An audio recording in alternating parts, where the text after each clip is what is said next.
આજરોજ રાજકોટ શહેર પોલીસ દ્વારા રાજકોટ શહેરમાં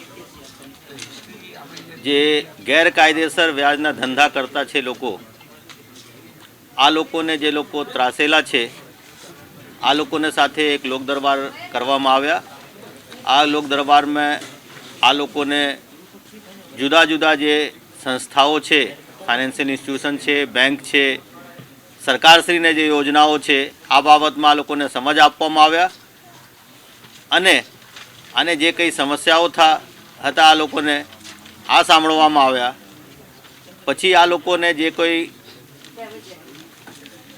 ગેરકાયદેસર વ્યાજ ધંધાવાળાને ચક્કરમાં ફસાઈ ગયા હશે, આ માટે કાયદેસર કાર્યવાહી કરવા માટે અરજી આપવા માટે સમજ આપવામાં આવ્યા અને આગળ ભવિષ્યમાં આ લોકો આવા ચુંગલમાં નહીં ફસાય, આના ફેમિલીવાળા કે આને બીજા અડોશી પડોશીને આ મુજબ સમજ કરે તે માટે અને વિગતવારને જુદા જુદા યોજનાઓને જાણકારી આપવામાં આવ્યા।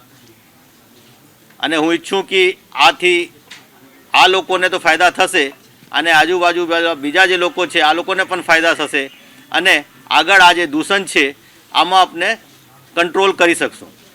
પોલીસ જે છે આ કાયદાથી બંધાયેલા છે, કાયદામાં જે જોગવાઈ છે આ મુજબ જો કોઈ જે ગુજરાત મની લેન્ડિંગ એક્ટ છે આનેથી ઉપર વ્યાજ લેતા હોય, આને પાસે રજિસ્ટ્રેશન કરાવેલા નહીં હોય અને આ લોકો વ્યાજના ધંધા કરતા હોય તો આને ઉપર આપણે ગુનો દાખલ કરી શકશું। ગુનો દાખલ કર્યા બાદ આને અટક કરવાનું, ચાર્જશીટ કરવાનું, આ બધા કાર્યવાહી આપણે કરી શકીએ છીએ।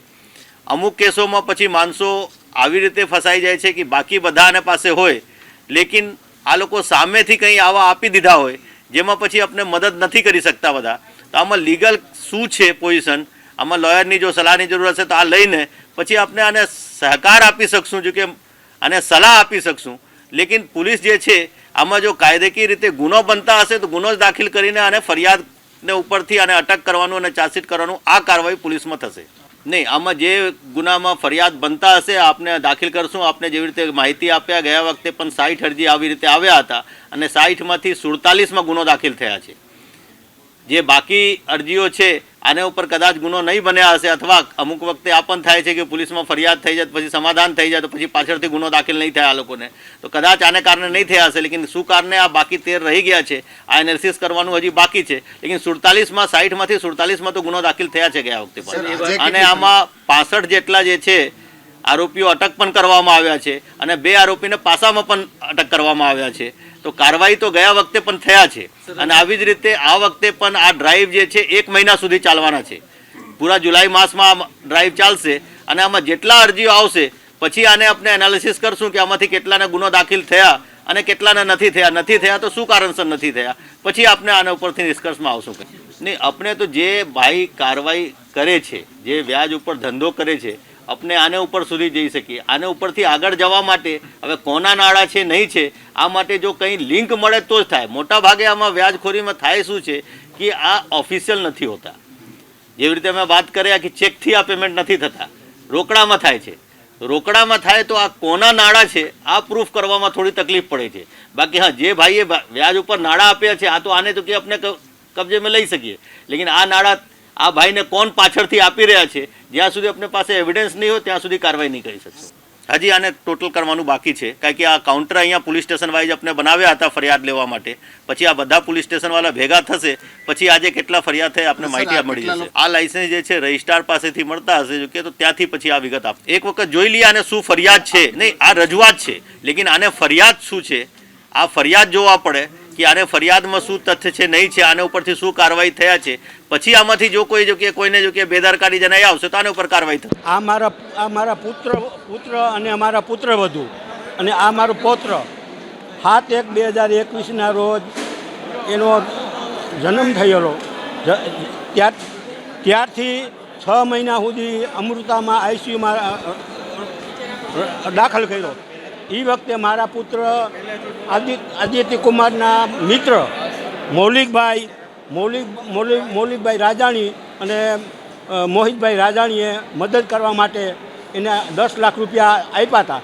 એ 10 લાખના અમે 8 લાખ બેંક મારફત આપી દીધા છે અને 19/2/24 રોજ મારે ઘરે આવીને એને 70 લાખની માગણી કરેલી, જેથી અમે 20/2/2024 રોજ ગાંધીગ્રામ પોલીસ સ્ટેશનમાં અરજી આપી આવ્યા છીએ. 5% લેખે વ્યાજ વસૂલ કરતા ટાઈમસર જો ન અપાય તો 5% પેનલ્ટી કરીને 10% વ્યાજ લેતા હતા. જ્યારથી આ અમારી પાસે માગણી શરૂ થઈ 19/2 આવ્યા ઘરે અને 70 લાખની માગણી કરી, એટલે 19/2 અમે અરજી કરી આવ્યા હતા પોલીસ સ્ટેશન ગાંધીનગર, મને સીપી સાહેબને આપી દીધી.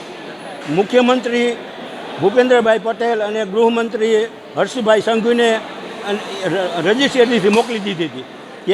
ત્યાર પછી અમે ઘણી વખત મળ્યા. અમારે પોલીસ ગુનો અને એફઆઈઆર દાખલ કરતા નથી. એવી રીતે 3 થી 4 વખત 6/3/28/30 એવી રીતે મુખ્યમંત્રી અને ગાંધીનગર હર્ષંઘવી સાહેબને અરજીઓ મોકલી દીધી, પણ એમ છતાં આજની તારીખ સુધી 4 મહિના ઉપર થયું, એફઆઈઆર નોંધતા નથી. પ્રોમિસરી નોટો 4 આરોપીએ 5 બાળકના પેલા માટે સારવાર અમૃતામાં 6 મહિના આઈસીયુમાં આ બાળકને રાખવામાં આવ્યો હતો એને જન્મથી. મારું નામ દ્રષ્ટિ આદિત્ય વસોયા છે. આનો જન્મ મારે 7/1/2021 થયો હતો. ત્યારે 21 દિવસે એમનું હાર્ટ બંધ થઈ ગયું હતું, તો પૂરું જ થઈ ગયું હતું. ડૉક્ટરે એમ જ કીધું હતું કે તમે આને ઘરે લઈ જાઓ, પણ અમે આશા નહોતી મૂકી. તો 10 મિનિટ પછી એનો જીવ આવ્યો, પણ એને મગજમાં એટલું ડેમેજ થઈ ગયું હતું કે એ જમતો નહીં, એને થૂકે ગળે ન ઉતારી શકતો. એના માટે એને મશીનને એવું બધું વિકસાવવું પડ્યું હતું. એટલે 6 મહિના સુધી અમે અમૃતામાં રાખ્યો હતો અને 1.5 વર્ષ સુધી અમે ઘરે એની સારવાર રાખી હતી. અત્યારે એની ફિઝિયોથેરાપી અને બધું એની સારવાર ચાલુ છે. એમાં અમારે અત્યારે 25 લાખ જેટલો ખર્ચો તો થઈ ગયો છે, અને એમાં અમે એની મૌલિક રાજાણી અને મોહિત રાજાણી પાસેથી અમે 10 લાખ લીધેલા હતા. એમાં અમે 8 લાખ એને પરત કરી દીધા છે. છતાં પણ અમારી ઘરે આવીને એમ કહે છે કે અમને 70 લાખ આપો. આ રીતની માગણી કરીને અમને ધમકી આપે છે, અને આજ સુધી અમારી એફઆઈઆર એકેવાર દાખલ થઈ નથી. સમાધાનની વાત કરે છે અમારી સાથે. કારણ કે એની સાથે નામાંકિત વ્યક્તિઓ છે, જેથી અમારી એફઆઈઆર દાખલ થતી નથી. મારું નામ આદિત્ય વસોયા છે. આ લોકોના રિલેટિવ્સ બધા નામાંકિત વ્યક્તિઓ છે. બાર એસોસિએશનના પ્રમુખ નામાંકિત બુકી છે, એમના જમાઈ છે. આ જે મારા આરોપીઓ છે એ લોકો ઘણી વખત અમે ગાંધીગ્રામ પોલીસ સ્ટેશને પોલીસ કમિશનર ઓફિસે ઘણી વખત ફરિયાદ કરેલી છે, તેમ છતાં આનો કોઈ ઉકેલ આવતો નથી અને વારંવાર રસ્તામાં પણ ધમકી આપે છે જ્યારે મળે ત્યારે. મેં એની પાસેથી કટકે 8 થી 10 લાખ રૂપિયા લીધેલા હતા, જે મેં એને વ્યાજ પેટે ચૂકવી પણ દીધા છે. પણ તેમ છતાં અલગ અલગ નામના મારી પાસે 5 લખાણ કરાવી લીધેલા છે, 11 કોરા ચેક પડાવી લીધેલા છે, અને 66 લાખ રૂપિયાની હજી ઉઘરાણી કરે છે મારી પાસે. બુકીનું અત્યારે નામ નહીં આપી શકું. બાર એસોસિએશનના પ્રમુખ છે રાજકોટના, એમના કાકા. અને એ લોકો એમ કહે છે કે અમારી ઉપર કોઈ ફરિયાદ દાખલ નહીં થાય, અમારો કોઈ વાકો નહીં કરી શકે, એવી રીતના અમને કહે છે. નામ નહીં આપી શકું.